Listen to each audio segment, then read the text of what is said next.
Good evening, ladies and gentlemen, and welcome to the Stephanie Stevens Show. I am Stephanie Stevens, and I will be your host for the next 45 minutes. We have an incredible performer on tonight that I wanted to introduce to my audience from when I was growing up in the wonderful city of Fort Lauderdale, Florida. Like I said, today our show is about education and inspiration for the LGBT pronoun community.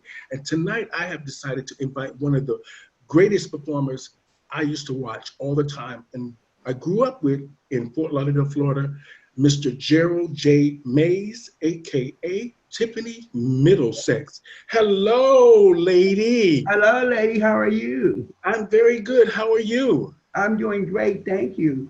So where are you at in Florida? I'm in Tampa. Oh, you're in Tampa. How's Yes, that I've been going? here since 78. Oh, since 1978? Hmm. Oh my God. So what are you doing now, Gerald? What are you doing now? Well, what am I doing now? Are Let's you see. retired?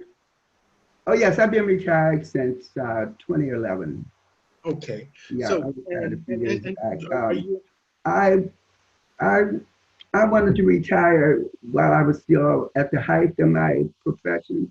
I didn't want mm-hmm. to wait until, you know, I didn't have all this zest and, you know, I Well, wanted to retire when I was still at the top. So that's a good way to look at it. I Tina, wanted to go out on top. that's right. Go out on top. Tina Turner said the same thing. She said, I wanted to go out at the height of my career, and that's it. Go out on top. Now, Like they say, remember my name. oh, now, Tiffany, where did you grow up? Where did you grow up? I grew up in Toledo, Ohio. Okay. I had one brother and two sisters, and um, I had a pretty close knit family because they, as typical with many black families, they were not accepting of my homosexuality. So that was a Hmm. big problem in my youth. I mean, I used to sneak out the house and climb down the drain pipe to get out the house and go drag and go to the bars at 15 years old and won contests. Yeah, hello. Now, when you were in Toledo, Ohio, now, what was the first time that you had your first experience that solidified that you knew you liked men? It's a cliche, but the boy next door, the boy next door. I was 7 years old. Mm-hmm. Well, he beat me up first. Oh, don't they all? He beat me up, and then we went down in the basement and did the do, and Hmm. he never beat me up again. Well, there you go. Something was good. Something was good. Now, um, what I want to, this is for me, it's how do you feel now that you have achieved so much? And how is your retirement? How is it really for you? Can you really retire really well as a former entertainer? Is things good for you? Did you get what you wanted to in your retirement out of your career? Well, girl, you can say you retire, but you never retire in the heart.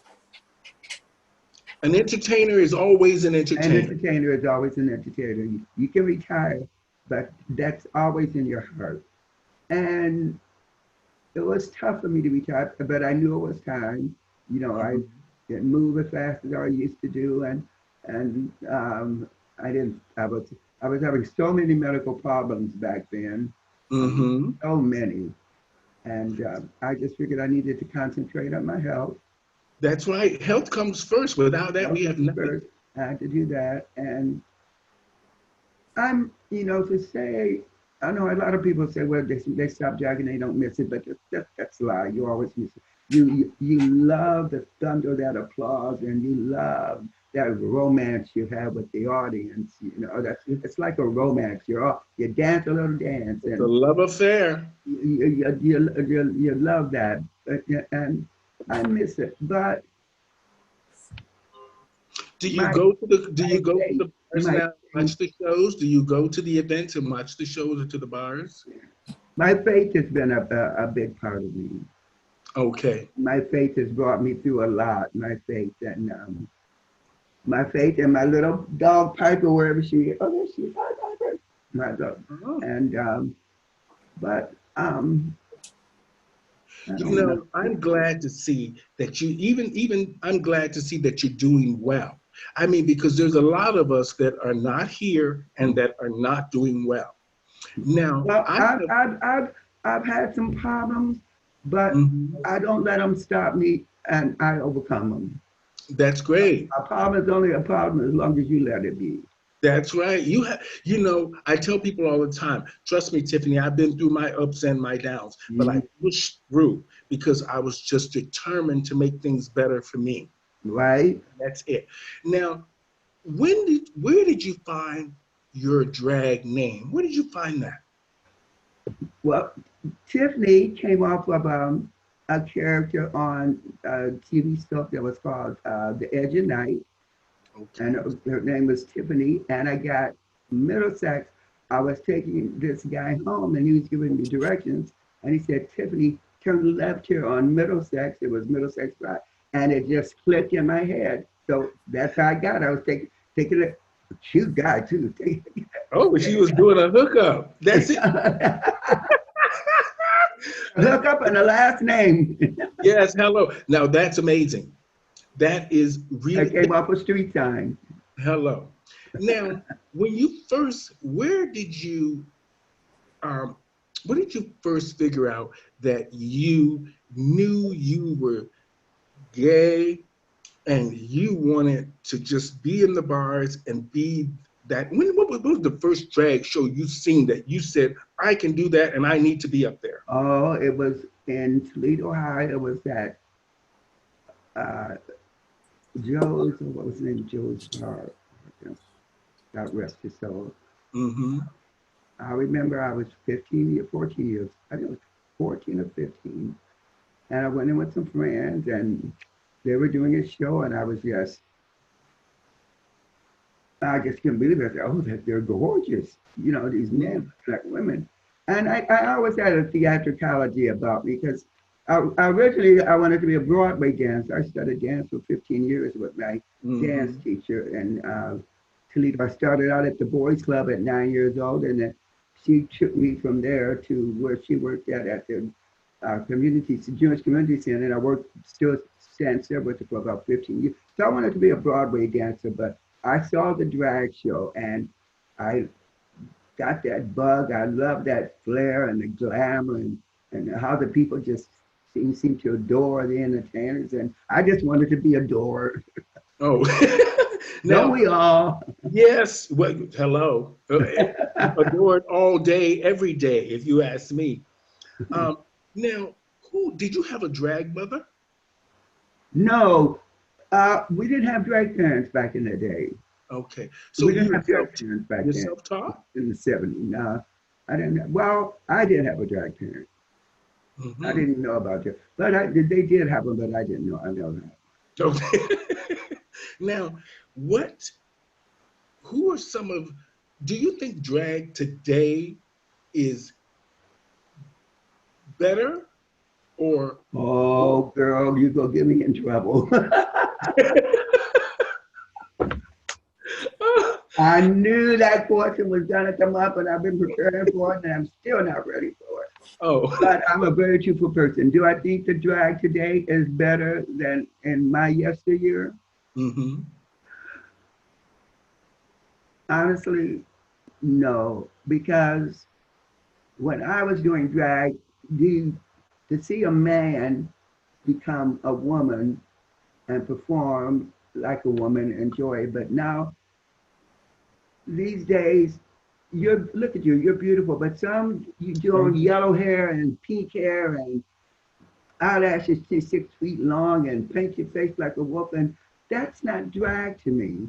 I know it's entertaining. I know Hmm. people love it. All praise to RuPaul. I love him dearly. He's one of my best friends. I knew him Hmm. for a long time. I knew him when I lived in Atlanta. But that's entertainment, but it's not. what I feel. Not what we do back Well, in those yes, days. it's not It's what we do. That's right. It's not what we do. And Thank some you. people don't understand that when we say that. But people who've been around as long as we have, because I've been in the business 31 years, and I'm sure you've been around, a little bit longer, and you understand the dynamics of drag. Drag Hmm. back in the day, like you said, was men who dressed up as women. Even though today a lot of the performers have some augmentation or not, and whether they live 99%. yeah, and whether they live in that reality, we know most of them don't live in that reality because they're only doing the augmentations to actually try to progress or get an opportunity. Mhm. Now, Now, this is not to say that I'm not by any means putting girls down. I'm just saying that's not the road I wanted to take. But but whatever anybody's going to do, how they entertain, what they want to do, how they see it, good for them. God bless them. As mhm. long as you're entertaining somebody and you're doing what you want. That's all. That's Now what I I mean. heard that you relocated from Toledo because one of the bar owners in Tampa offered you a great opportunity as the show director. Say that again.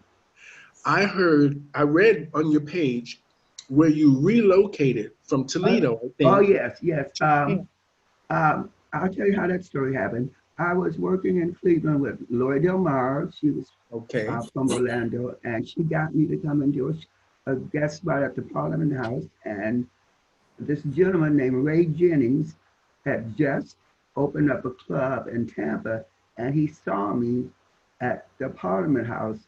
And I don't know how he got my number. I never did really find out. But anyway, when I went back to, I was living in Cleveland at the time. When I went back, he gave me a call and asked would I be interested in coming back to Tampa and doing a week's work at his club. I said, sure, I'd love. So I came back there for a week at a guest spot. And the next thing he asked me to stay and become a show director. I went back to Cleveland, packed up, and was back here jiffy quick. So you are Miss Florida 1980. Hmm. What And were it's the my 40th highlights? anniversary. Oh my God. So what are the highlights of your career? Give us some of the things that people who are successful as you have been, what are the highlights you should look forward to? Of what you understand what I mean? Hmm. Well, You, one of the biggest highlights is when I first got hired at Renee's okay. in Tampa. That is what Renee's show bar was the mecca of drag. And Renee, God rest his soul, was the godfather of drag. He's had more Miss Floridas than any other nightclub owner. And um, that was a great big highlight. And of course, winning Miss Florida was the ultimate for me. I had won many contests before, but that because when I first moved here and they said, well, she's talented, but she's not that pretty. She, she doesn't have the look of a Miss Florida. I said, okay, bitches, let's wait. And Now, 1980 came by, and of course I knocked them dead. And so, pretty but is pretty does, but talent means a lot. But trust me, I watched you for years and you are amazing. And I'm not just saying that because I'm talking Oh, to thank you. you. You had a real impact on my life and my career. And you made me always think of drag in the professional sense because that's just the way Oh, you were. that's so nice. I Thank you. remember watching you, Dana Manchester, and Tiffany Middlesexx do the anniversary show at the Copa one year. Oh, yeah. And you remember that? I remember. And that was amazing. Oh, And that was a never great forget it. show. I will never forget it. That was a killer show. Yes, that's when shows were shows. That's when shows were shows. Now, people ask me today, who's my drag mother? And I tell them I did my own thing. I just looked up to so many other girls. I learned from watching them, how they Mm-hmm. act, how they perform, and I Mm-hmm. learned from that. But if anybody was my first drag mother, I would have to say Belle Kincaid because she just gave me a pair of earrings and said, "Good ears. You're on Papa your way, Bell. girl." She gave me a pair of red earrings. I'll never forget it as long as my first drag earrings. So I have to say, I take my hat off to the girls back in the day. I take my hat off to you for setting the standards, because entertainment was real entertainment back then. And people didn't hesitate to buy tickets. I've been telling you, those ballrooms were full. Yeah, they were. Miss Florida was something else. It was the hottest ticket in town. And I love the production numbers. I would choreograph. Of course, you don't see any of that now in shows today. So the production numbers with the dancing, and I loved all that. I missed all that from shows. And the clothes, the elegance, the grandeur of it all was just the spectacle. That is what makes drag drag. And no matter how you put drag out there, drag is first and foremost, you need to look like a female. Now, whichever way you get there, I'm not here to judge from people having augmentations or surgeries or this or that. No, it's whatever you want to do, whatever drag is to you. But for you, for me, watching you showed me that there was a professional side to drag. Today, I don't see a lot of that. Even when I watch some of the most prestigious pageants, it almost seems cookie cutter. What do you think? So, how do you feel about some of the pageants you watched that are now in Florida or around your surrounding cities, or the ones you watch on the internet? What do you think of some? To be honest, I never really cared that much for drag pageants. I mean, after I won Miss Florida, I didn't really go and see them. I didn't ever care them, but I know a lot of girls that enter, and they really enjoy it. It gets their juices going, and they enjoy all the competition, and I think that's great. I think that's great. I mean, competition is good. Competition is good. It keeps things fresh. Yes, it does. Now, when back in the days, because it was back, I remember before I moved to Canada, we was right in the middle of the AIDS crisis. Wow. Now, a lot of the girls have gone on. People that I knew, like Sheena Black, Hogany, just so many other ones. Do you think that those girls would be alive today if if America had health care? Oh my God. So many people would be alive and better off today if they had health care. So many. I mean, when the AIDS crisis struck, oh my God, it was devastating. I mean, it was just horrible. I remember when I was first diagnosed, and I remember having to tell my family. Don't cry. I understand, Tiffany. I'm sorry I touched the chord, but you know what, Tiffany? The best part of all of this is to look. You are alive. You're doing well, regardless of what the issues are. You are alive, and you're doing what a lot of us need to do, is to look after ourselves and to think positive for the future. The fact that you are retired and doing your thing at this age shows other gay men who are in the same situation as you or others that they can make it. You have faith, and the fact that they take care of themselves, you can make it. Trust me, we live in Toronto. Half the gay community that I know and I did the shows with are all dead.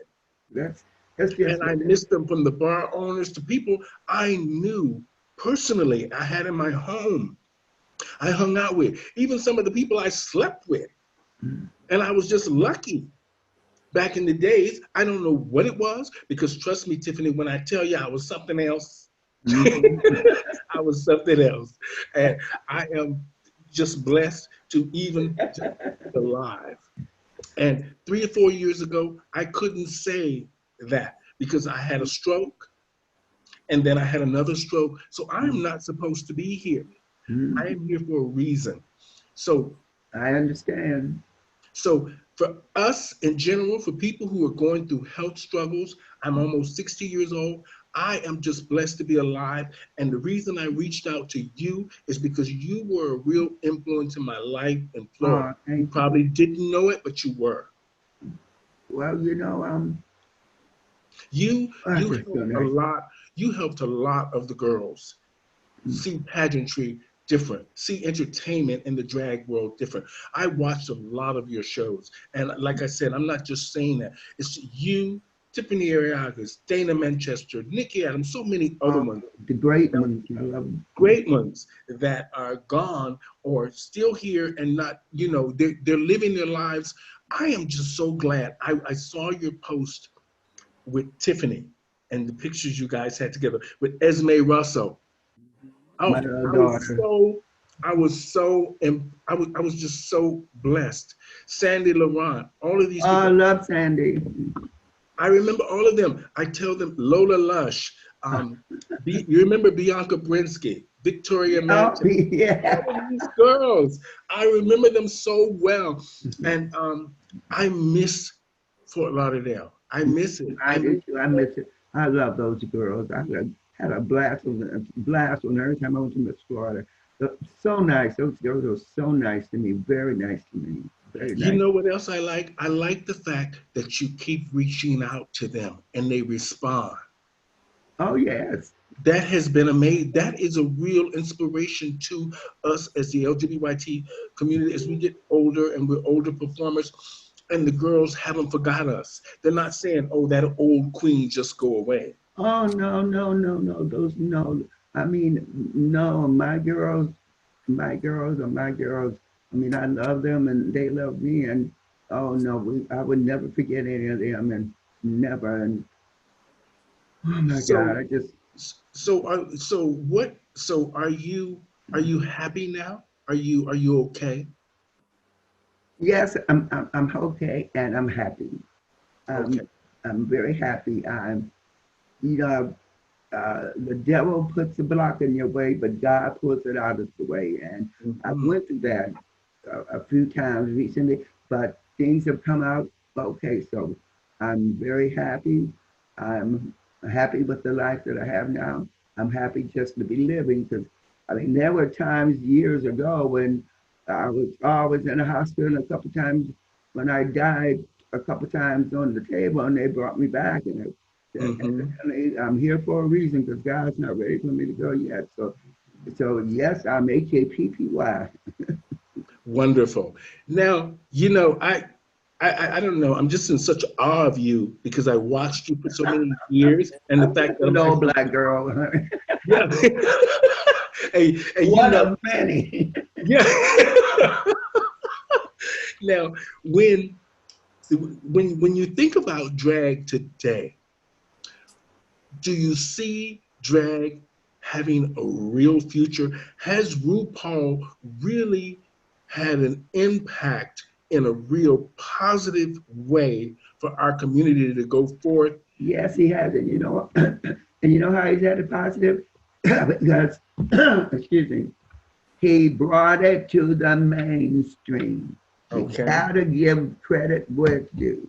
He okay. brought it. You can't see a TV show on TV without a drag queen or gay couples in it or something. Drag Mhm. everywhere. You gotta give that grace to RuPaul. Okay, He did it. Drag Race did it. It there you made go. drag, albeit not the kind of drag that I'm used to, but it made drag popular to the masses. And I'm fabulous with that. Mhm. Anytime we can progress and let people enjoy our talent, that's cool. But you have to give RuPaul his grace. He did that. I He, take my hat off to him because I think the yes. same thing. I do think that with all of before even RuPaul, we were making strides really in Mhm. a political way with equal rights for gay marriage Oh, yes. and equality. Now, what I find is that still in America, even in Canada, um, we are still lagging behind in the Black community. Mm-hmm. a lot of the services that the white community are now receiving that the black community don't receive. Mm. Meaning advancement, we're still dealing with that N-word thing. It seems Yeah. to just keep hanging on us no matter how good we do in TV, this, that. We build this, we make that, we do this. They still keep us or try to keep us down. Mm. Now, do you think as an LGBT black person that we have made any real strides, or do you think we've made very little strides and we're just covered up? We're covered up by so much of, like you said, I with think we the made strides. mainstream of Yeah, I things. think we made strides. Um, Not as quick as I would like, and maybe not as many I would like, but yes, I think we are making strides. Uh, the black girls are out here, honey. The black girls are here to stay. We ain't going nowhere. And Mm-hmm. I think we made strides. I mean, we're more visible now. We're Mm-hmm. sorry about that. We're more So, visible. Yeah, I think we made strides. But I did still think we got along, even though, like I said, we're everywhere now. We got a long way to go. You know, we're still not, equal. okay. Now, how is it, has the gay community where you are, is it thriving or disappearing? Because in Toronto, our gay scene was huge. And Hmm. now, Tiffany, we're down to 3 bars. We used We, to have about 30. yeah, we grew up, girl. We grew up. We, you know what? I said to my friend the other day, Perry, I think is because we asked for rights, we asked to get married, we asked Hmm. for some sort of things for equality, and we've now got those things. The government is saying, well, we gave those to you, now go away. They can, you can never put us. We fought hard for those things. We deserve them. We fought hard. That's some things I like to say, tell the young girls today, you girls are riding on our coattails. Yes. We laid the foundation for you to be able to go out there and make all that money you're making right now. We laid that foundation for you. Respect. That's right. Respect. You said it. You said Hmm. it. The girls, you know what? The thing I didn't like about RuPaul's Drag Race is that I've watched and hosted many of the shows with them, and I would say 80% of them can't perform. They have that one trick. And you think about it, you got that one trick, but most of you can't even do an hour show alone. Hmm. They don't have anything more than that one trick and that one song. And I find that to be a problem because how do you pay them so much money and you've got the local girls who have been in the trenches with you Hmm. and they're still getting minimum wage, we'll say, or minimum show fees, and yet you're paying this person just because they were on TV thousands of dollars, and they are worse than the person that supports you on a nightly night basis. Well, I tell you, the answer to that is because the public, that's what they see. They see the RuPaul drag. That's what they see on TV, and that's the drag that they see right now, and and that's the drag that the public sees. They don't see the drag like you and I, would Mm-hmm. do. The shows we would do. They don't see those kind of shows. So this is all they see. So this is what they like. And like I said, you know, you just gotta. I don't So know. where do you I don't, think? I don't want to seem like I'm knocking those girls, but I understand what you mean. But I do look when I see some of these other girls, I'm like, oh, this girl is so good. Why isn't she making money getting bookings? But Mm-hmm. it, So you're, do you think the gay community in Tampa is thriving or lacking? oh, you're a good question. Oh, wow. Thriving or lacking? I'm going to have to say I'm gonna have to say thriving. I think it's thriving. I mean, That means that's a positive thing, right? yes, yes. I think it's thriving. Yeah, the community is a wonderful community and a very close knit community. It's a wonderful community. My church family, my LGBT family. It's yeah. We are definitely thriving. We're making strides. Okay, We're so going to continue to make strides. I saw online, Ybor City is changing. Ybor. Ybor City is changing. Oh, So what do you think about that? well, it's definitely changing due to this corona mess. You know, it's going to be Okay. forever change. I mean, I don't think it will ever go back to the Ybor City that it was. I Oh, okay. hate to say that, but I mean, with this social distancing and all this, I don't see how. I don't know if a lot of the bars can make it, and they're still not open. And Oh, figure out how you know they're gonna have to social distance in the bar, and it's strange how so many of the girls now depended on drag. I mm, wonder what a lot of them are doing now. I mean, we already know, the normal. mm, We ain't gonna say that on air, but we understand the girls sometimes have to do what they have to do. But when most of them just rely on drag, what is gonna happen to them? let me tell you something. I tell this to girls all the time. All the time I say, drag, love your drag, love your drag. Get your education. Get an education. I regret to this day, and I'm 71 years old, that I didn't get my high school education. I regret that's the one regretful thing I have about my whole drag career. As I let that come before me. I was in uh, high school and I was ready to graduate, and I I was a senior, but I just warped it off and went to the left to the drag and completely ignored my and I didn't graduate, and I have regretted Mhm. it all my life. And I say to any of these girls, I know it seems fabulous now. You love the sound of that thunderous applause, but where are you going to be when the applause dies? You're going to have something to fall back on. Don't be like me. You know, I didn't have anything to fall back on. You know, fortunately, I had friends and family to help me. You know, but you got to think about you got to think about that education. I, like I said, I will regret this for the rest of my life that I didn't get my high school education and get some kind of a trade, something I could do to make a living after grad. See, when you're getting all the glory, the applause, you don't think about when the applause dies. You're just thinking Mhm. about it right now. But what are you gonna do when the applause dies?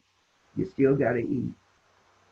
Now, Tiffany, I have watched it because they have a platform now that me and you really didn't have back in the days. They have the internet, and Right, it's a right. powerful tool, Powerful. and they still don't know how to use it. Because I watched some of their lives and even some of the divas and some of the best performers, I Mm-hmm. always keep saying to them, stop doing the performing live in your living room. Because when show directors and promoters see you, they think that that's what they're paying for. Mm-hmm. Now, what do you think about the live on YouTube? People performing in their living rooms. What is your overall? Because I know you've seen a few of the lives. Mm-hmm.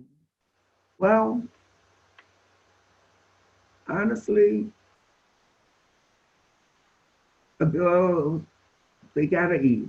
They gotta make money, and they're doing these performances, and they're asking for tips. So I will never begrudge a girl trying to make a living.